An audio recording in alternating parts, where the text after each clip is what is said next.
আজকে আমি তোমাদের সামনে নিরামিষ ওলের ডালনা নিয়ে এসেছি। এটা পেঁয়াজ রসুন দিয়ে তো আমরা প্রায় সময় ওলের দম বা ওলের এই ডালনা করে খাই। তো নিরামিষ এইভাবে করে খেয়ে দেখো, খুব সহজেই তৈরি করা যায় এবং খেতেও খুব সুস্বাদু হয়। গরম ভাতের সাথে তো খেতে ভালোই লাগে এবং রুটি পরোটার সাথেও খাওয়া যায়। এই ওল কচু একটুখানি ঝাল বেশি দিয়ে রান্না করতে হয়, তাহলে এর টেস্ট কিন্তু দ্বিগুণ বেড়ে যায়। তাহলে চলো শিখে নেওয়া যাক কীরকম করে এটা করেছি। প্রথমেই আমি 500 গ্রাম ওল এরকম টুকরো করে কেটে নিয়েছি। আমি এটা প্রেসারে দিয়ে সেদ্ধ করে নেব। আমি প্রেসারে ওগুলো দিয়ে দিলাম, দিয়ে হাফ চামচ মতো নুন দিলাম, পরিমাণ মতো জল দিয়ে আমি ওলটাকে 2টো সিটি দিয়ে সেদ্ধ করে নেব। সেদ্ধ হয়ে গেছে, আমি একটা বাটিতে নামিয়ে রেখেছি। তোমরা চাইলে কড়াইতেও সেদ্ধ করে নিতে পারো। এইবার কড়াইতে সর্ষের তেল দিয়ে, একটা বড় চামচে সর্ষের তেল দিয়েছি, দিয়ে আমি সাদা জিরে ফোড়ন দিয়েছি, 1.5খানা তেজপাতা দিয়েছি, আর একটা শুকনো লঙ্কাকে হাফ করে দিয়েছি। ফোড়নের সুন্দর গন্ধ বেরোলে ওই সেদ্ধ করা ওলগুলো আমি দিয়ে দিলাম। এইবার এগুলো কিছুক্ষণ ধরে তেলের মধ্যে ভালো করে ভেজে নেব। বেশ কিছুক্ষণ ধরে ভাজা হলে এইবার আমি এর মধ্যে 1 চামচ আদা বাটা দেব। আদা বাটা দিয়ে আমি শুকনো যে মশলাগুলো হয় সেগুলো দেবো। 1 চামচ জিরে গুঁড়ো দিলাম, 1 চামচ ধনের গুঁড়ো দিলাম, 1 চামচ লঙ্কার গুঁড়ো দিলাম, আর হাফ চামচ মতো হলুদ গুঁড়ো দিলাম।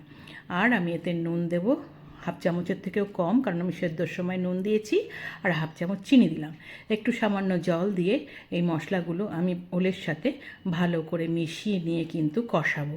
বেশ ভালো করে অনেকক্ষণ ধরে কষাবো, তার জন্য আমি ঢাকা দিয়ে দেবো। মিশানো হয়ে গেলে বেশ ঢাকা দিয়ে 2-3 মিনিট কিন্তু আমি ঢাকা দিয়ে এটা কষতে দেবো।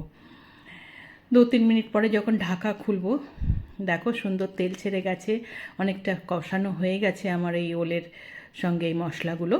সুন্দর যখন কষানো হয়ে গেছে, একটু নাড়িয়ে চাড়িয়ে নিলাম। নিয়ে আমি এবারে এর মধ্যে কিন্তু জল দিয়ে দেবো। পরিমাণ একটু 1 কাপ মতো জল দিলাম। একটু সেদ্ধ হতে হবে, সেদ্ধ আমি 70% মতো যেহেতু করেছি। এবার আমি সব মিশিয়ে নিয়ে এবার আবার ঢাকা দিয়ে আমি 5 মিনিট মতো হতে দেবো। গ্যাস একদম মিডিয়াম টু স্লো থাকবে। 5 মিনিট পরে খুলেছি, মোটামুটি অনেকটা সেদ্ধ হয়ে গেছে, প্রায় সেদ্ধ হয়ে গেছে। এবার 3-4টে কাঁচা লঙ্কা আমি উপর থেকে দিয়ে দিলাম। দিয়ে সেই কাঁচা লঙ্কাগুলো ঝোলের মধ্যে একটু মিশিয়ে দিয়ে আবার ঢাকা দিয়ে 2 মিনিট রেখে দেবো। 2 মিনিট পরে খুলেছি, আমার ওলের ডালনা কিন্তু মোটামুটি রেডি হয়ে গেছে। এবার আমি ওপর থেকে 1 চামচ গরম মশলার গুঁড়ো ছড়িয়ে দেবো, আর 1 চামচ ঘি দিয়ে দেবো। যে কোনো নিরামিষ রান্নায় এই গরম মশলার ঘি দিলে তার কিন্তু স্বাদটা দ্বিগুণ হয়ে যায়। সমস্ত ঘি আর গরম মশলা মিশিয়ে নিয়ে আমি গ্যাস অফ করে দিয়ে আমি ঢাকা দিয়ে স্ট্যান্ডিং টাইমে 10 মিনিট রেখে দিলাম। 10 মিনিট পরে খুলেছি, আমার নিরামিষ ওলের ডালনা একদম রেডি হয়ে গেছে। আমি এটা গরম ভাতের সাথে সার্ভ করব, রুটি পরোটার সাথেও খাওয়া যায়। আমি একটা সার্ভিং বলে নামিয়ে সার্ভ করে দিয়েছি। এই রান্নাটা তোমরা একবার করে খেয়ে দেখো, খেতে খুব টেস্টি হয় এবং নিরামিষ দিনে খাওয়ার জন্য ভীষণই উপযোগী। রান্নাটা যদি ভালো লেগে থাকে একটা লাইক করো, কমেন্ট করো, শেয়ার করো। যারা এখন আমার চ্যানেলটা সাবস্ক্রাইব করনি প্লিজ সাবস্ক্রাইব করে দিও।